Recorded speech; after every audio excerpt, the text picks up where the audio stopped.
Hey, do you speak English? I suppose no. Bien sûr, si tu regardes cette vidéo, c'est que tu n'es pas un pro de l'anglais. Alors, dans cette vidéo, je t'annonce que tu vas recevoir un cadeau à la fin de cette vidéo si tu la regardes jusqu'au bout. Alors, tu patientes la fin de la vidéo pour avoir le cadeau.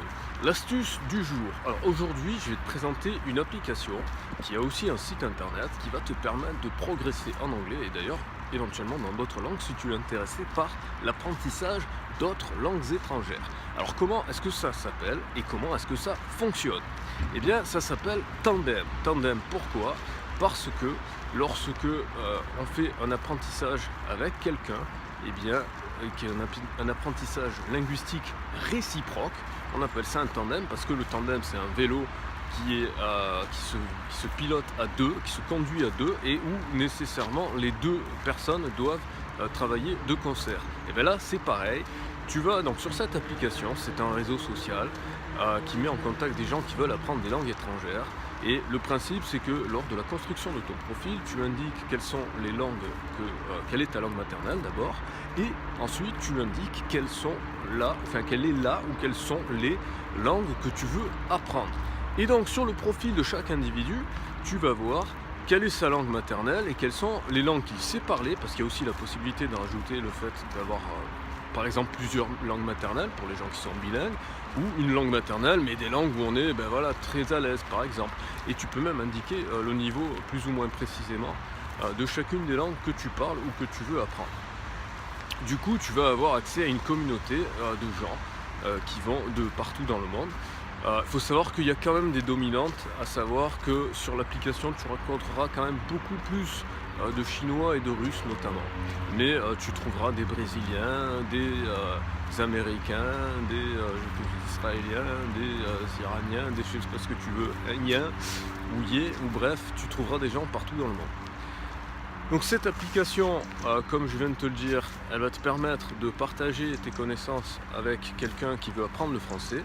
En fait, tu n'as même pas besoin de faire des cours à proprement parler, puisque ces personnes-là, ils étudient le français, ce qu'ils veulent, c'est communiquer avec des Français natifs. Et toi, de la même manière, tu veux pratiquer l'anglais avec des Anglais natifs, ou je te conseille aussi de ne pas te limiter seulement aux Anglais natifs, et de parler avec tout le monde en fait. Ensuite, tu as la possibilité, ça si tu le veux, mais ça c'est payant par contre, de contacter des professeurs. Moi je te recommande de rester sur la version gratuite parce que ça te permettra de travailler véritablement de façon concrète. C'est-à-dire que si tu veux prendre un professeur, prends un professeur près de chez toi ou sur un site spécialisé pour ça.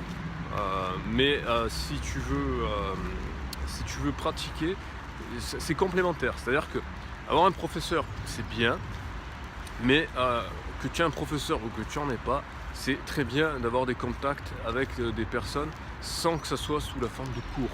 Il faut que ça soit informel.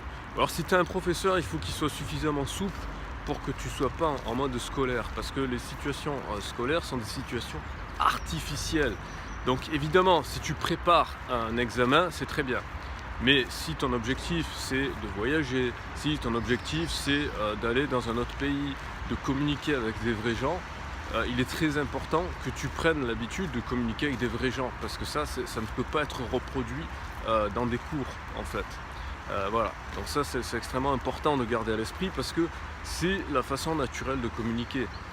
Et ça c'est très important parce que si tu maîtrises super bien les exercices, la grammaire, etc., mais que ta façon de communiquer n'est pas naturelle, eh ben, tu auras du mal à avoir des interactions qui soient fluides avec les gens. Alors mon cadeau c'est quoi? Mon cadeau c'est ma première participation, ma première contribution à l'application TinyCart de Duolingo dont j'avais parlé dans une vidéo, donc je te mets le lien dans la barre d'infos et dans la description. Tu as le lien dans la description pour accéder à mon paquet de cartes que j'ai créé gratuitement qui est spécialisé sur les mots anglais d'origine française. Voilà, il faut savoir que je prépare actuellement des formations avec un prix préférentiel si tu le fais, si tu t'inscris avant le 2 avril.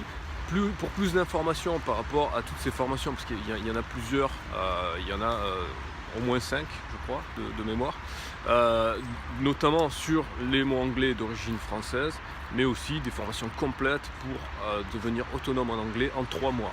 D'accord. Moi je vends pas du rêve, donc les gens qui disent tu maîtrises l'anglais en un mois, c'est du pipeau. Moi c'est en 3 mois, selon le niveau de formation que tu vas prendre, parce qu'il y a pour les débutants, pour les intermédiaires et pour les avancés, et bien en 3 mois tu vas être, dans quel que soit le type de formation, tu seras autonome dans ton apprentissage. C'est-à-dire que une langue, il faut bien garder à l'esprit que ça s'apprend continuellement. Je veux dire, même si par exemple le français est ta langue maternelle, il y a des mots que tu ne connais pas, il y a des choses que tu ne connais pas et que tu peux apprendre si tu veux approfondir. Donc un apprentissage de langue, c'est jamais terminé. Par contre, un apprentissage de langue, on peut passer de l'état où on est dépendant de quelqu'un à l'état où on est autonome et on peut soi-même, tout seul, continuer à s'améliorer. Sachant que en fait c'est pas tout à fait vrai, on n'est pas jamais tout seul, puisqu'il faut au moins une autre personne pour communiquer dans la langue qu'on souhaite parler ou approfondir. Voilà, donc tout ça pour te dire que si tu es intéressé par toutes ces histoires et que tu veux avoir mes informations gratuites grâce à la newsletter, eh bien tu t'inscris dans la newsletter et tu auras toutes ces informations complémentaires et je te souhaite une bonne journée.